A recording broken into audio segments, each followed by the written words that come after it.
From These Broken Streets by Roland Merullo from Lake Publishing. Read to you by Frank Davis. Chapter 1. Having been caught in a sudden afternoon rainstorm and separated from his friends, Armando ended up spending the night on an awning-covered porch in the Chiaya neighborhood, a sleeping place he'd never used. There was thunder in the wet darkness and flashes of lightning, too. Not so different from the years of Allied bombing. He woke up at first light to find his legs in a puddle and a man standing over him. The owner of the house, he guessed.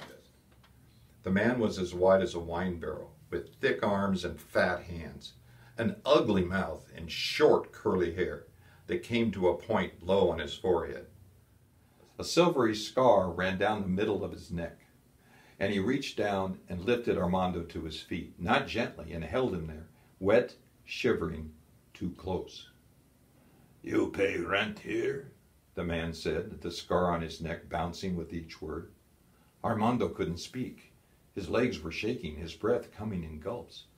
After a few bad seconds, he shook his head. "You have a name?" Armando." "Last name?" Another shake of the head. "You sleep wherever you want to?" Si, on the streets." The man ran his eyes, small, dark, merciless, over Armando's face and released his grip. "You are Scugniso."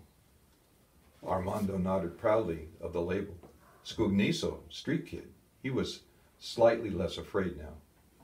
"What do you do for food, for money?" The boy narrowed his own eyes, didn't blink, didn't turn away. "What I have to." The ugly man studied him, but seemed to Armando to be partly somewhere else, to be thinking up a plan. "I bury my brother today," he said. "I'm sorry." "Sorry is a pleasant word." "I am, though. I don't have a brother, or a mother, or a father. The nuns raised me." "Too bad." "Well, until I run away." The man kept moving his eyes across Armando's face as if reaching for something there, bringing himself back from wherever he had been. "You want to make 2 lire?" he said at last.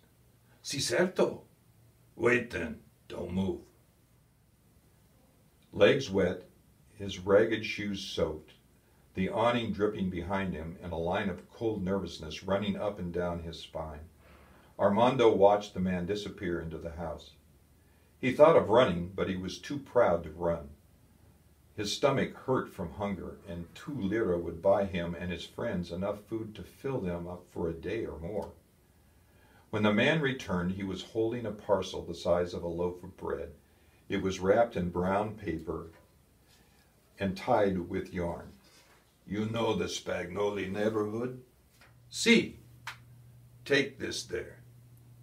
Vico Politi, number 18. Knock twice on the door. A woman will answer. Tall, red hair. Give her the package and leave. Chiaro?" "Si, very clear. What is it, food?" The man stared hard at him for a moment, and then a small, mean smile lifted the corner of his lips. "You sure you want to know?" Armando nodded, suddenly afraid again. 3 pistols for killing Nazis. And if you steal them instead of making the delivery, I'll find you and break both your legs. Clear?" Si. The man gave Armando the package, then reached into his pocket and handed over 2 1-lire coins. Beautiful pieces of metal. Big bird on one side, some kind of prince or king with a curved nose on the other. "You remember the address?" "Vico Politi, number 18. "Good. Now go, and never come to this house again. If I have more work for you, I find you. Vai, go!" Armando didn't move. His legs were shaking from the cold and something else. But a string of steely notes was sounding in his brain. A song, a street kid's anthem.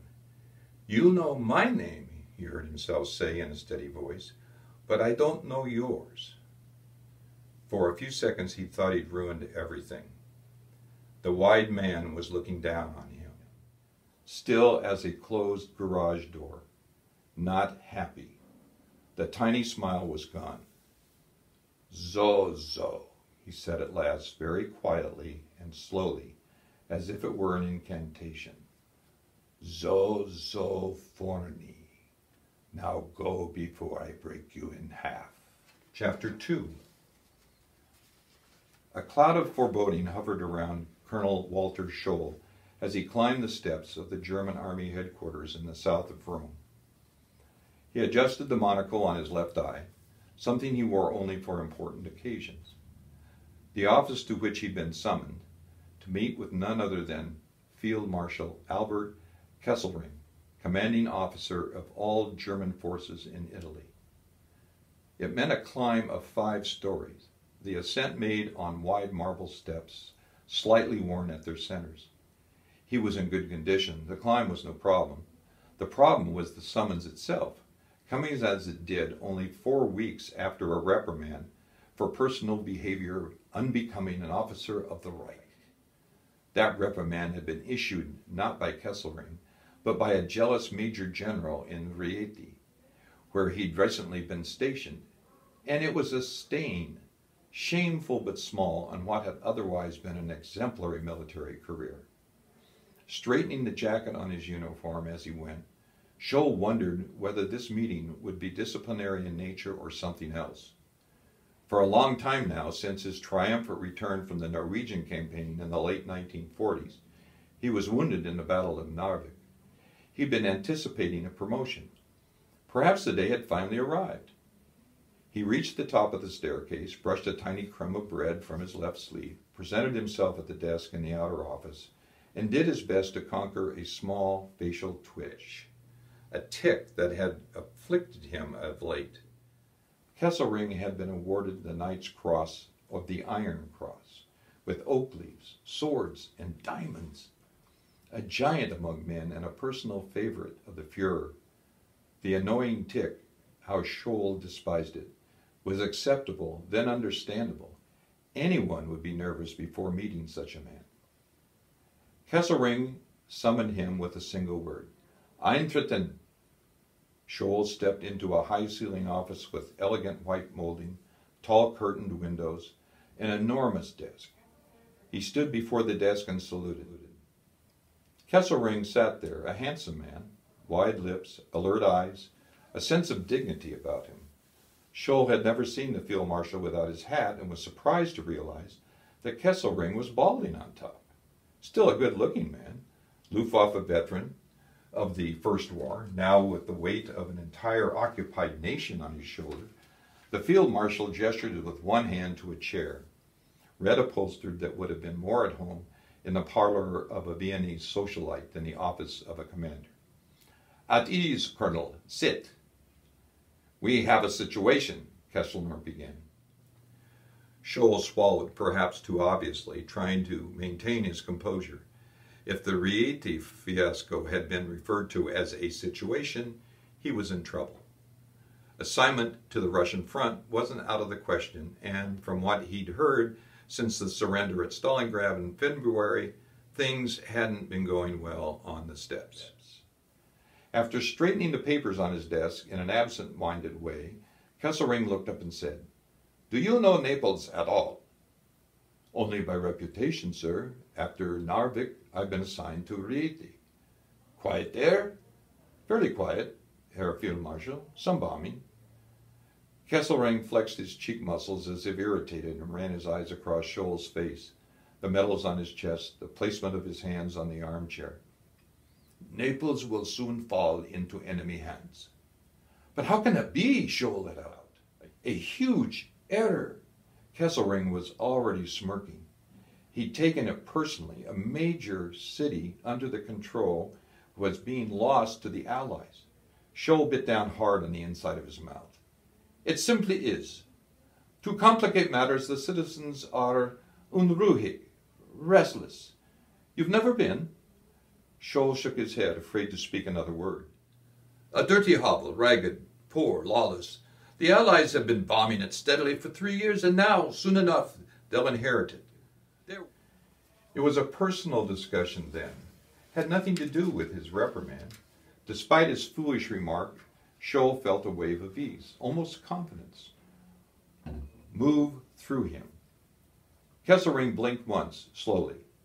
We need a qualified officer to go there and subdue the city, collect the Jews according to Himmler's plan, and maintain order until the time comes for our troops to move north to new positions. Your name has been suggested to me as a man who could be firm enough with the Italians to take on such an assignment. Scholl allowed himself a single nod.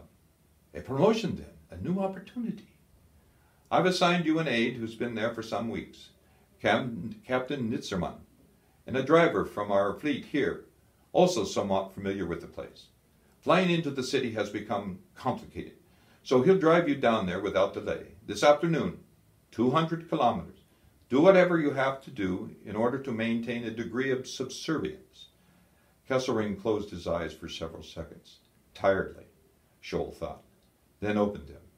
It may prove necessary to destroy the city entirely before you leave it. Willing? Of course, Herr Field Marshal. Go then. Kesselring looked down and ran his eyes over the papers between his hands. Lieutenant Renzik is the driver. He'll meet you at the front door with a car and accompany you as your assistant. Pack quickly and go. The territory south of Rome is safely in our hands, so you should encounter no trouble. Questions? None, sir.